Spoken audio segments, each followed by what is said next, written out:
Hello students, आज हम लोग कक्षा 12वीं में नया अध्याय शुरू करेंगे। अध्याय 13 जिसमें दिया हुआ है नाइट्रोजन युक्त कार्बनिक यौगिक। तो हम लोग जो केमिस्ट्री पढ़ रहे हैं उसमें वे कार्बनिक यौगिक जिनमें क्या पाया जाएगा, नाइट्रोजन पाया जाएगा, उन्हीं को कहा जाता है नाइट्रोजन युक्त कार्बनिक यौगिक।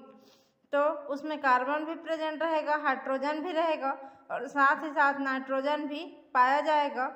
तो उस प्रकार के सभी यौगिक के बारे में हम लोग इस चैप्टर में डिटेल से पढ़ेंगे।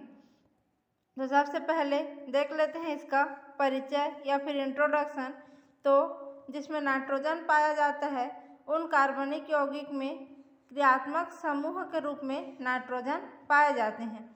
तो जो क्रियात्मक समूह हैं जैसे कि एल्डिहाइड था, पिछले चैप्टर में देखे थे, एल्डिहाइड, अम्ल, कीटोन, एल्कोहल, ये सब क्रियात्मक समूह होते थे। तो आज हम लोग नाइट्रोजन वाला पढ़ रहे हैं। तो इसमें क्रियात्मक समूह क्या होगा, ऐसा कुछ होगा जिसमें नाइट्रोजन पाया जाएगा। तो सबसे पहले देखते हैं, तो ये है CN। C के और N के बीच में 3 ठो बंध पाया जाता है, तो इसको C ट्रिपल बॉन्ड N भी बोल सकते हैं। तो यह है CN क्रियात्मक समूह जिसको बोला जाता है साइनाइड, और इसका नाम देखेंगे तो ये कहलाएगा साइनाइड। तो जिस भी यौगिक में ये क्रियात्मक समूह पाया जाएगा उस यौगिक को साइनाइड बोलेंगे। दूसरा है, यही जो साइनाइड है जब उल्टा लिखाता है, माने कि N पहले लिखाएगा और कार्बन से जुड़ेगा और C बाद में लिखाएगा, तो इसको बोलते हैं आइसोसाइनाइड। तो इसका नाम हो जाता है आइसोसाइनाइड। उसके बाद NO2 को फैला करके इस प्रकार से लिखते हैं। तो इसमें नाइट्रोजन ग्रुप जब इधर किसी कार्बन के चैन से जुड़ेगा तो ये नाइट्रो ग्रुप कहलाता है, जो कि एक क्रियात्मक समूह है और इसमें नाइट्रोजन उपस्थित है। तो इसका नाम हो जाएगा नाइट्रो यौगिक। उसके बाद इसी नाइट्रो ग्रुप में जब नाइट्रोजन के साथ कार्बन चैन जुड़ा था तो इसका नाम था नाइट्रो। अब इसमें देखते हैं कि इस नाइट्रो के ऑक्सीजन के साथ जब कार्बन चैन जुड़ा रहता है तो इसका नाम हो जाता है नाइट्राइट। तो ये हो जाएगा नाइट्राइट ग्रुप। अब यहाँ पे एक नाइट्रोजन और ऑक्सीजन के बीच में डबल बंध पाया जाता है और दूसरे में उपसहसंयोजी बंध पाया जाता है। तो यहाँ पे उपसहसंयोजी बंध को अगर हम लोग एकल बंध के रूप में लिखते हैं तो नाइट्रोजन पे धन आयन और ऑक्सीजन पे ऋण आयन आ जाता है। उसके बाद आता है NH2 ग्रुप जो कहलाता है एमीन, और यह प्राथमिक एमीन क्योंकि यह NH2 ग्रुप केवल एक ही ठो इधर कार्बन से जुड़ेगा। ठीक है, तो NH2 जो ग्रुप है वो एमीन कहलाएगा, प्राथमिक एमीन। अब देख लेते हैं NH ग्रुप। इसमें एक हाइड्रोजन के जगह पे इसमें एक और इधर कोई सा कार्बन आकर के जुड़ जाता है, तो NH वाला जो डबल बंध रहता है कार्बन के लिए इधर छूटा रहता है, यह NH द्वितीयक एमीन कहलाता है। तो ये हो जाएगा द्वितीयक एमीन। उसके बाद N के साथ जब 3 ठो कार्बन ग्रुप जुड़ा रहता है, कार्बन वाला कोई सा यौगिक इधर जुड़ा रहेगा, कोई सा ग्रुप, तो ये हो जाएगा तृतीयक एमीन या फिर 3 डिग्री एमीन भी इसको बोलेंगे। इसको 2 डिग्री एमीन और प्राथमिक को 1 डिग्री एमीन कहा जाता है। उसके बाद एक आता है N ट्रिपल बॉन्ड N और N पे प्लस, इसको डाईएजो ग्रुप कहा जाता है। तो इसका नाम है डाईएजोनियम यौगिक। तो ये सभी क्रियात्मक समूह जिस यौगिक में पाए जाएंगे, इनका जो नाम इधर दिया हुआ है उसी के आधार पर उनका नामकरण आगे हम लोग देखेंगे। तो ये सभी है नाइट्रोजन युक्त कार्बनिक यौगिक। इन सभी में ये देखो नाइट्रोजन ये है, ये नाइट्रोजन, सब में नाइट्रोजन प्रेजेंट है, इसलिए ये सभी जो है नाइट्रोजन युक्त क्रियात्मक समूह कहलाएंगे। अब इसमें हम लोग डिटेल से पढ़ना शुरू करते हैं। तो पहला आता है हमारा एमीन। एमीन में देखे थे NH2 क्रियात्मक समूह होता है। तो इसके इंट्रोडक्शन देख लेते हैं कि एमीन क्षारीय प्रकृति का रहता है और अमोनिया के एल्किल या फिर एरिल भी उत्पन्न होते हैं। माने कि अमोनिया का सूत्र होता है NH3। तो तीसरे हाइड्रोजन के जगह जब यहाँ पे कोई सा एल्किल या एरिल ग्रुप जुड़ा रहता है तो कहलाता है हमारा एमीन। तो एमीन में जो हाइड्रोजन परमाणु रहता है उसमें एक या एक से अधिक हाइड्रोजन को एल्किल या एरिल समूह से जब विस्थापित करते हैं तो वहाँ पे एमीन प्राप्त होता है। यह है अमोनिया का सूत्र NH3। इसमें के एक हाइड्रोजन को हटा करके एक ठो एल्किल ग्रुप जोड़े हैं तो ये प्राथमिक एमीन हो गया। इसमें का 2 हाइड्रोजन हटा करके 2 ठो एल्किल ग्रुप अगर जोड़ते हैं तो द्वितीयक एमीन बन जाता है। और इस अमोनिया के 3 हाइड्रोजन को हटा करके 3 ठो एल्किल ग्रुप यहाँ पे जोड़ेंगे तो ये तृतीयक एमीन बन जाएगा। तो ये है प्राथमिक, द्वितीयक और तृतीयक एमीन। इसमें का जो R ग्रुप है एल्किल या एरिल ग्रुप हो सकता है। माने जहाँ पे R लिखा है वहाँ पे एलिफैटिक वाले में एल्किल ग्रुप रहेगा और एरोमेटिक वाले में बेंजीन रिंग प्रेजेंट रहता है। यहाँ पे देखते हैं कि जो NH2 समूह रहता है जैसे कि ये है, इसको एमिनो समूह कहा जाता है। और ये जो NH और डबल बंद वाला समूह है उसको इमिनो समूह कहा जाता है। और N ट्रिपल बंद वाला जो है उसको तृतीयक नाइट्रोजन वाला हम लोग तृतीयक नाइट्रोजन कहेंगे, क्योंकि इस नाइट्रोजन से 3 और एल्किल ग्रुप जुड़ा हुआ है। उसके बाद जो अमोनिया रहता है वह साल्ट के रूप में जब पाया जाता है तो NH4+ और हाइड्रोजन में माइनस चार्ज के रूप में रहता है तो ये अमोनियम लवण या अमोनियम साल्ट कहलाएगा। अब एमीन से भी चतुर्थक अमोनियम का निर्माण हो सकता है। तो यह है अमोनियम में लवण जिसमें नाइट्रोजन के साथ 4 हाइड्रोजन रहता है और उसमें प्लस चार्ज और हाइड्रोजन जो रहता है उसके साथ उसमें माइनस चार्ज पाया जाता है। तो यह है अमोनियम का साल्ट। जब इसमें सब हाइड्रोजन की जगह में 4 ठो एल्किल ग्रुप आ जाता है तो ये 4 के लिए टेट्रा और R के लिए एल्किल, और ये अमोनिया से बना है तो अमोनियम, और ये साल्ट है तो लवण। तो इस प्रकार से इसका नाम हो जाएगा टेट्रा एल्किल अमोनियम साल्ट, जो यहीं से आकर के बनता है। तो ये हो गया जनरल इंट्रोडक्शन एमीन का और नाइट्रोजन युक्त क्रियात्मक समूह का। आगे देखेंगे कि जो साल्ट है उसमें कई प्रकार के पाए जा सकते हैं, जैसे कि इसमें 4 ठो हाइड्रोजन के जगह में 4 ठो मेथिल ग्रुप जुड़ा हुआ है नाइट्रोजन के साथ। इसमें 4 हाइड्रोजन के जगह में 4 ठो एथिल ग्रुप जुड़ा है। और इसमें क्या हुआ है, जो पिरिडीन के साथ 3 ठो मेथिल ग्रुप जुड़ा हुआ है। तो यहाँ पर 4 ठो मेथिल ग्रुप है तो इसका नाम टेट्रामेथिल अमोनियम, और यहाँ पे आयोडीन है तो आयोडाइड हो जाएगा। इसका नाम हो जाएगा टेट्राएथिल अमोनियम, और OH है तो हाइड्रोक्साइड। और यहाँ पे 3 ठो मेथिल ग्रुप है तो ट्राईमेथिल, फिर ये फेनिल है तो फेनिल, फिर अमोनियम, और यहाँ पे ब्रोमीन है तो ब्रोमाइड। इस प्रकार से इनका नामकरण किया जाता है। अब हम लोग देख लेते हैं साइनाइड और आइसोसाइनाइड के बारे में। तो जो साइनाइड है वह C ट्रिपल बॉन्ड N पाया जाता है और N पे एक ठो लोन पेयर ऑफ इलेक्ट्रॉन पाया जाएगा, और इसमें जो कार्बन रहता है उसके साथ एक एल्किल ग्रुप या फिर हाइड्रोजन जुड़ा रहता है।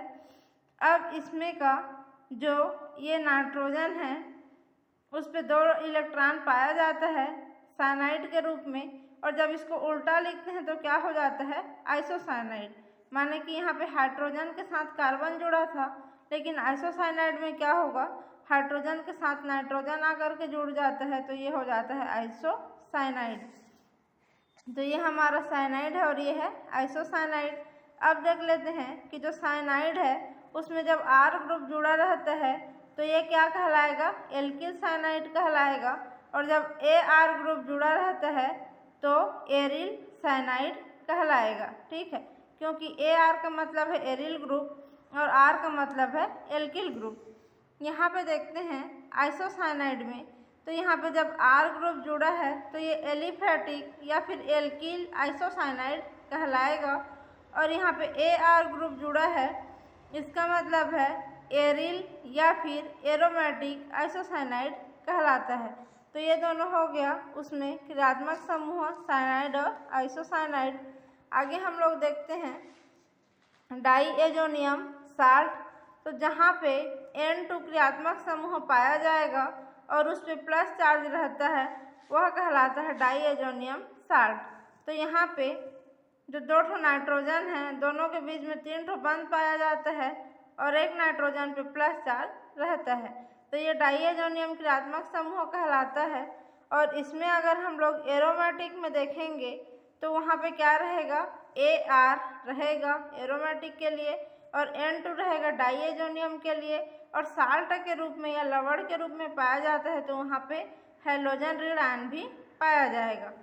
इसका एग्जाम्पल देखते हैं तो ये जो X है इसकी जगह में क्लोराइड, ब्रोमाइड, नाइट्राइड ये सब हो सकता है।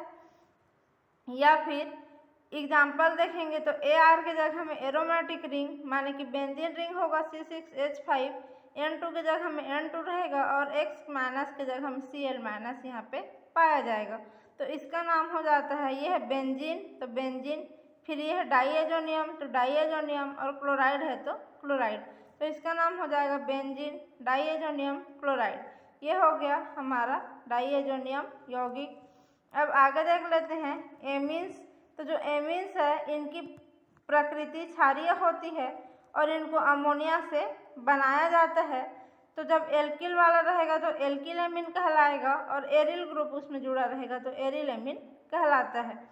तो ये है हमारा अमोनिया NH3, इसमें का एक हाइड्रोजन बाहर निकलेगा -H के रूप में और इसमें एक ठो R ग्रुप जाके जुड़ जाएगा। तो ये क्या हो जाएगा R और NH3 से हो जाएगा NH2। तो ये एमीन बन गया जो प्राथमिक प्रकार का एमीन है। आगे इसी में देखेंगे तो जो NH3 है इसमें जब एक हाइड्रोजन बाहर निकलता है और एक ठो एरिल ग्रुप माने कि एरोमेटिक ग्रुप जुड़ता है तो ये हो जाएगा ArNH2 माने कि एरोमेटिक एमीन। अब इसको देख चुके हैं पहले, ये है अमोनिया, ये है प्राथमिक एमीन, यह है द्वितीयक एमीन और ये है तृतीयक एमीन, जिसमें R के जगह में एरोमेटिक या फिर एलिफेटिक ग्रुप हो सकता है। अब यहाँ पे इसको भी देख लिए थे कि NH2 को एमिनो बोला जाता है, NH को इमिनो और NH3 को तृतीयक नाइट्रोजन परमाणु कहते हैं। यह है जो अमोनिया है उसके साथ जब हैलोजन अम्ल या फिर H का रिएक्शन कराते हैं तो यहाँ पे अमोनिया में साल्ट का निर्माण होगा। ये जो NH3 है उसके पास ये हाइड्रोजन जाके जुड़ जाएगा तो ये NH4 हो जाएगा और X बाहर में माइनस चार्ज के रूप में पाया जाता है। तो इसको इस रूप में भी स्ट्रक्चर बना सकते हैं या फिर NH3 और H प्लस और X माइनस के रूप में लिख सकते हैं। तो ये हमारा अमोनिया में साल्ट है। जब इसमें HX की जगह में RX के साथ रिएक्शन कराया जाता है तो जो NR3 था इसमें ये R जाके जुड़ जाएगा तो R4 हो जाता है। तो यहाँ पे N के साथ 4 ठो R जुड़ा रहता है और X माइनस के रूप में पाया जाएगा। तो इसका नाम हो जाएगा टेट्रा एल्किल अमोनियम साल्ट। तो ये हो गया इसमें का अमोनियम साल्ट का कैसे बनता है और उसका किस प्रकार से उसमें जुड़े रहते हैं। उसके बाद इन सब के बारे में देख चुके थे, पहले जो देखे हैं वही है इसके पिछले वाले पेज में। उसके बाद आगे देखते हैं एमीन का क्लासिफिकेशन या फिर वर्गीकरण। तो जब इसको क्लासिफिकेशन किया जाता है तो दो भागों में बांटा गया है। पहला है एलिफेटिक एमीन और दूसरा है एरोमेटिक एमीन। तो जो एलिफेटिक एमीन है उसमें क्या होगा, दो या फिर तीनों R ग्रुप एल्किल ग्रुप होते हैं। इसमें जो R जुड़ा था ना, यहाँ पे देखे थे क्रियात्मक समूह में R जुड़ा था, इस सभी R के जगह में एलिफेटिक ग्रुप माने कि ओपन श्रृंखला वाला CH3, C2H5, C3H7 माने कोई सा भी एल्किल ग्रुप जुड़ा रहेगा तो वह कहलाएगा एलिफेटिक एमीन। यहाँ पे एक तो CH3 और एक तो NH2 है तो ये प्राथमिक एमीन या फिर 1 डिग्री एमीन कहलाता है और इसका नाम हो जाएगा, यह मेथिल और यह एमीन तो मेथिल एमीन। इसमें देखते हैं तो ये द्वितीयक एमीन है या फिर 2 डिग्री एमीन कहलाता है, द्वितीयक को 2 डिग्री भी बोलते हैं। तो यहाँ पे 2 ठो मेथिल ग्रुप जुड़ा हुआ है तो डाई मेथिल और यह एमीन तो डाई मेथिल एमीन इसका नाम होगा। इसमें देखते हैं तो 3 ठो मेथिल ग्रुप जुड़ा हुआ है तो तीन कार्बन जब नाइट्रोजन से सीधे जुड़े रहेंगे तो उसको तृतीयक एमीन या फिर टर्सरी एमीन या फिर 3 डिग्री एमीन कहेंगे। तो ये जो 3 डिग्री एमीन है इसका नाम हो जाएगा ट्राई मेथिल एमीन। इस प्रकार से इनका नामकरण किया जाता है और इसमें एक भी एरोमेटिक रिंग उपस्थित नहीं है, सब के सब एल्किल ग्रुप हैं, तो ये एलिफेटिक एमीन कहलाएगा। दूसरा टाइप देखते हैं, तो इसमें आता है एरोमेटिक एमीन। तो जो एरोमेटिक है वो दो प्रकार का रहेगा। पहला है विशुद्ध एरोमेटिक एमीन और दूसरा रहता है एरिल एल्किल एमीन। तो जो विशुद्ध है उसमें क्या होगा, जो एमीन ग्रुप है उससे केवल और केवल एरोमेटिक रिंग ही उपस्थित रहेगा। तो जब एक एरोमेटिक रिंग उपस्थित है NH2 के साथ तो ये 1 डिग्री एमीन कहलाएगा। और इस बेंजीन के साथ जब एमीन ग्रुप रहता है तो इसको एनिलीन के नाम से भी जाना जाता है। यहाँ पे जो एमीन ग्रुप है उसके साथ 2 बेंजीन रिंग जुड़ा है डायरेक्ट नाइट्रोजन से, तो ये 2 डिग्री एमीन कहलाएगा। और इसमें केवल बेंजीन रिंग ही उपस्थित है एमीन के साथ, इसलिए ये विशुद्ध एरोमेटिक एमीन कहलाएगा। अब इसमें 3 जुड़ा है तो ये 3 डिग्री एमीन कहलाएगा और ये ट्राइफेनिल एमीन कहलाता है। एक जो बेंजीन रिंग है उसको फेनिल बोलते हैं, C6H5 इसका सूत्र है।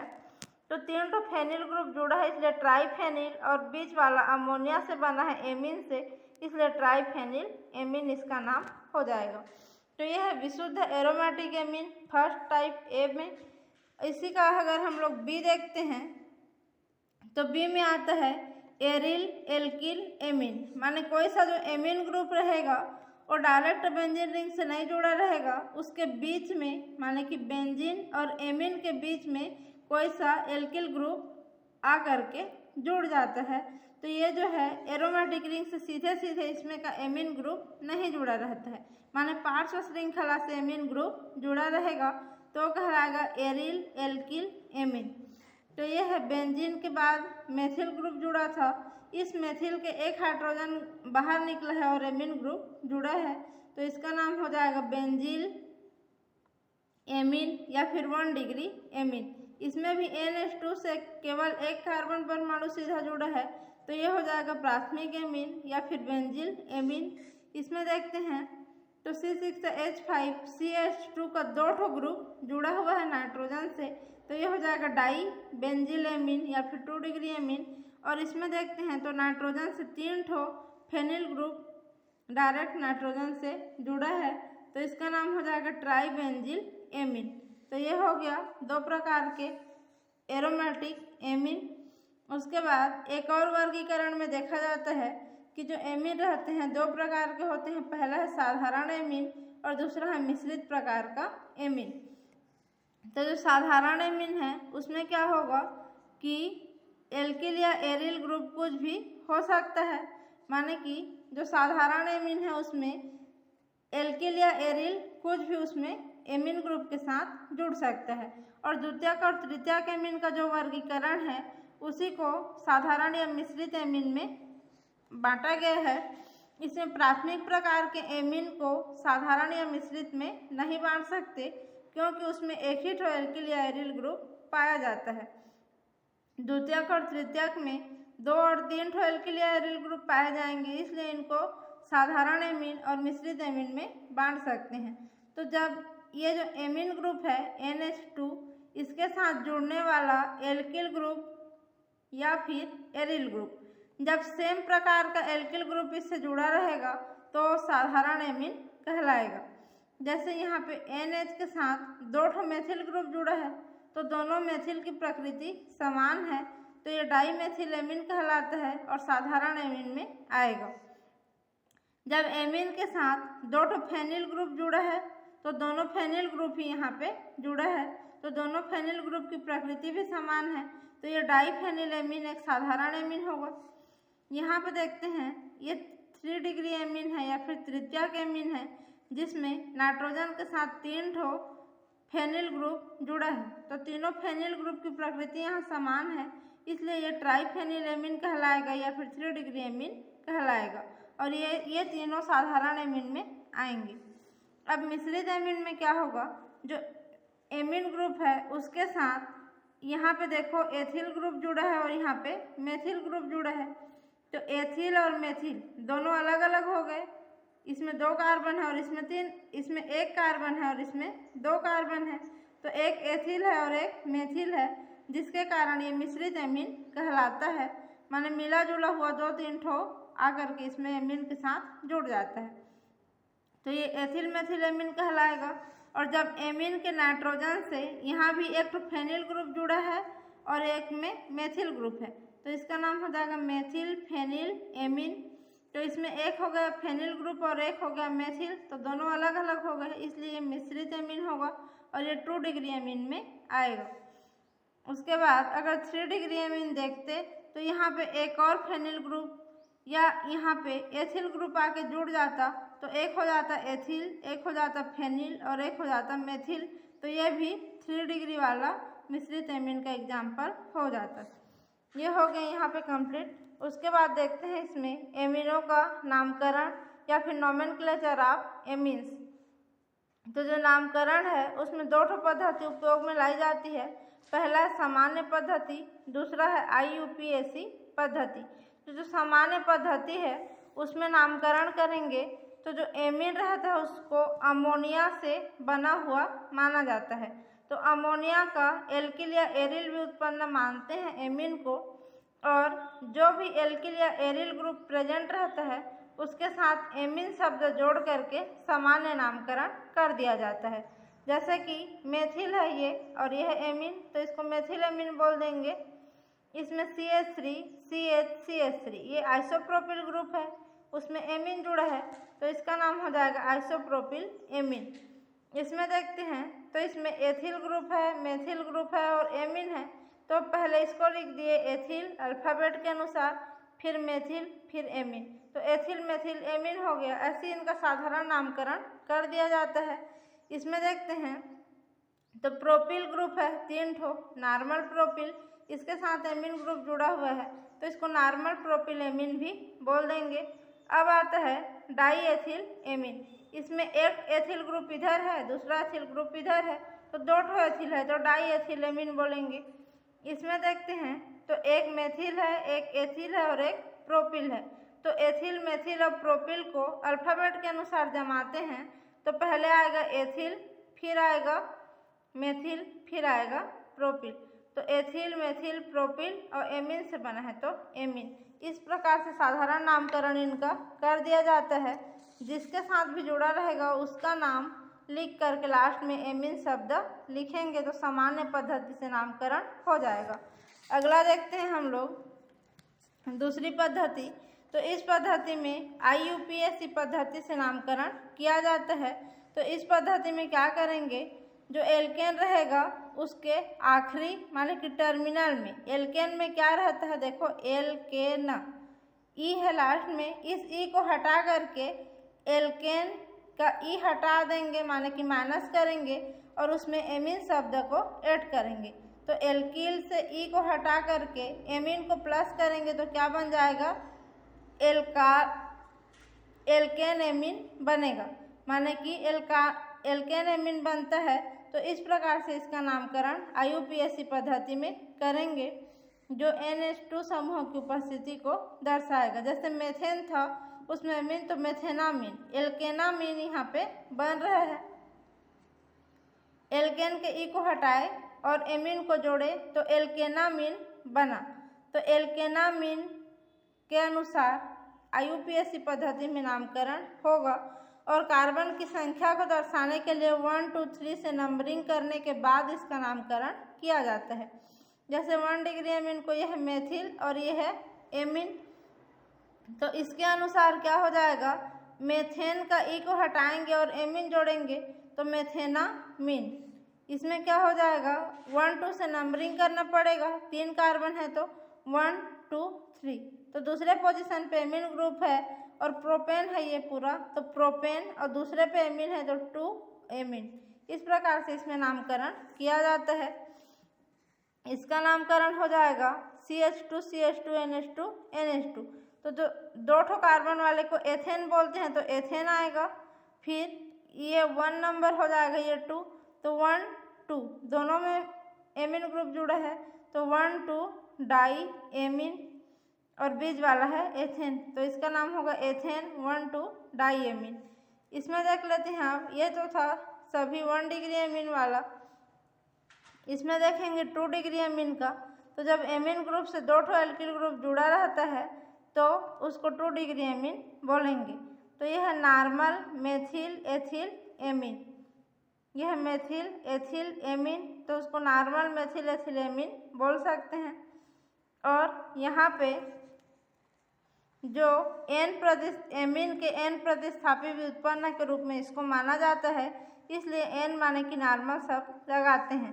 3 डिग्री एमीन में 3 हाइड्रोजन की जगह 3 ठो मेथिल ग्रुप जुड़े हैं, तो इसको क्या करेंगे, NN डाईमेथिल मेथिलामीन, इसको मेथिल एमीन का डाईमेथिल व्युत्पन्न मान रहे हैं। यह है CH3NH2 मेथिल एमीन है, इसमें का 2 हाइड्रोजन हट के 2 ठो CH3 ग्रुप आया है, तो ये हो जाएगा NN डाईमेथिल मेथिलामीन।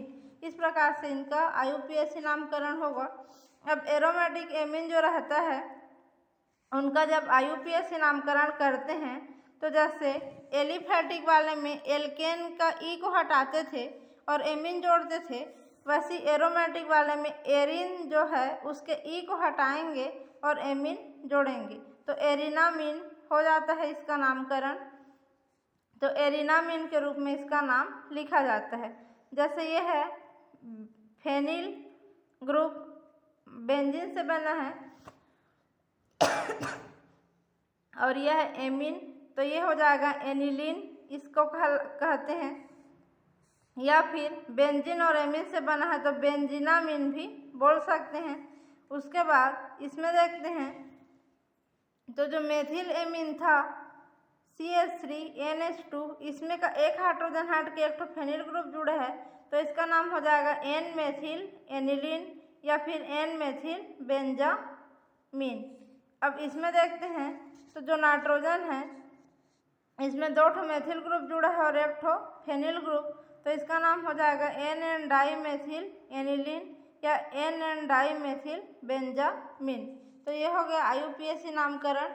इसमें सारणी में और बहुत सारा एग्जाम्पल दिया हुआ है जिसको आप लोग देख लेना। यहाँ से 1 डिग्री एमीन का दिया हुआ है, इधर सामान्य नामकरण, फिर IUPAC नामकरण, उसके बाद दूसरा यहाँ से दिया हुआ है 2 डिग्री एमीन का सामान्य नामकरण इधर, और इधर IUPAC नामकरण।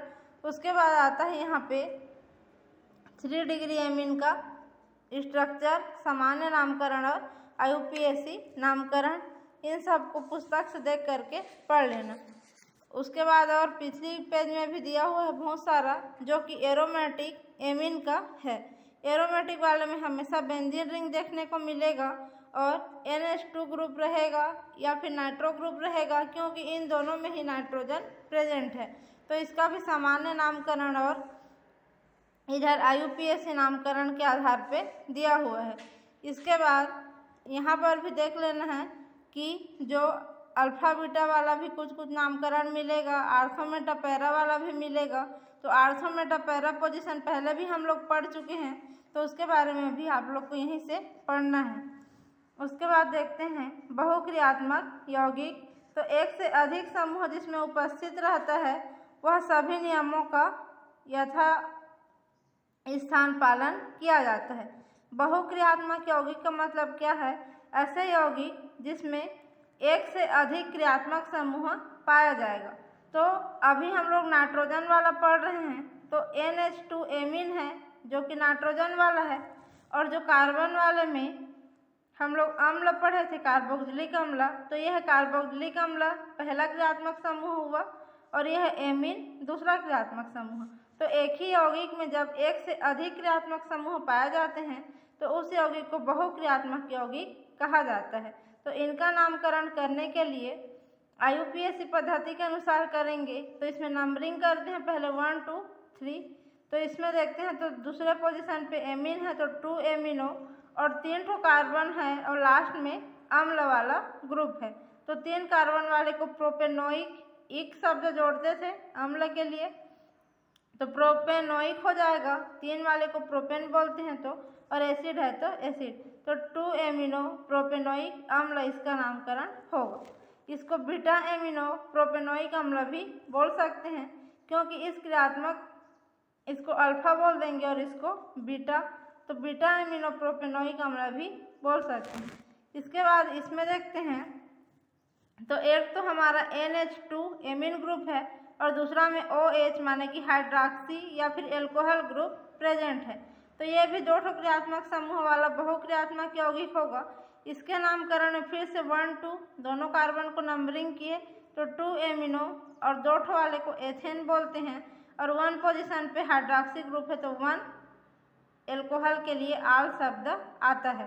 तो 2 एमिनो एथेन 1 आल इसका नामकरण होगा। इसमें एक तो साइनाइड ग्रुप है CN क्रियात्मक समूह, दूसरा है एमिनो क्रियात्मक समूह। तो ये भी बहुक्रियात्मक यौगिक है। इसका नाम हो जाएगा, नंबरिंग करेंगे कार्बन को तो पहला कार्बन, दूसरा, तीसरा 3 एमिनो प्रोपेन 1 और जिसमें साइनाइड ग्रुप रहता है उसको IUPAC पद्धति में नाइट्राल कहा जाता है। तो इसका नाम हो जाएगा 3 एमिनो प्रोपेन 1 नाइट्राल, इसका नामकरण होगा। ये तो हो गया बहुक्रियात्मक वाले में। उसके बाद देखते हैं कि चक्रीय यौगिक में नामकरण। तो जो चक्रीय यौगिक रहता है माने कि जिसमें चक्र रहेगा, कोई सा बंद साइकिल रहेगा, उसके बाद उसमें क्रियात्मक समूह नाइट्रोजन वाला पाया जाएगा। तो ये है एक बंद चक्र 6 मेंबर्ड या 6 सदस्य वाले, इसको साइक्लोहेक्सेन कहा जाता है। इसमें एमीन ग्रुप प्रेजेंट है तो इसको साइक्लोहेक्सेन प्लस एमीन तो साइक्लोहेक्सेनामीन कहेंगे या फिर साइक्लोहेक्सिल एमीन भी बोल सकते हैं। इसमें देखते हैं तो 5 सदस्य वाला बंद साइकिल बना हुआ है, 1 2 3 4 5 कार्बन वाला। तो इसका नाम हो जाएगा N-एथिल साइक्लोपेंटेन, 5 वाले को बोलते हैं पेंटेन और साइक्लिक है तो साइक्लोपेंटेनामीन।